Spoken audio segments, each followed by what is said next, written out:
Collector साहेब, आमच्या गावामध्ये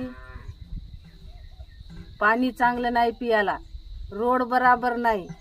आमच्या पाणी बोरिंगला असं पाणी येते, पूर्ण डाग डाग, तसेच पोटामध्ये डाग पडते, पूर्ण बेमार माणसं पडत आहे.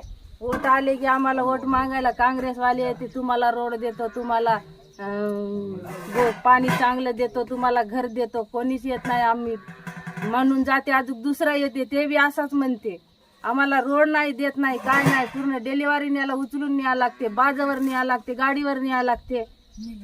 मेलं त्याला बी 2-3 मरले आमच्या गावामध्ये. पूर्ण गाव वसाड झालं. दवाखान्याला जायला का ऑटो नाही जात, गाडी नाही जात, पूर्ण खड्डे आहे. आम्ही रायपूरहून बोलायलो, कलेक्टर साहेब ऐका आमची गोष्ट. पूर्ण माणसं आमचे परेशान आहे, चालता येत नाही, पाणी पूर्ण खराब आहे. त्या 15 दिवसाला महिन्याला एक बार येते पाणी मिशन भागीरथाचं.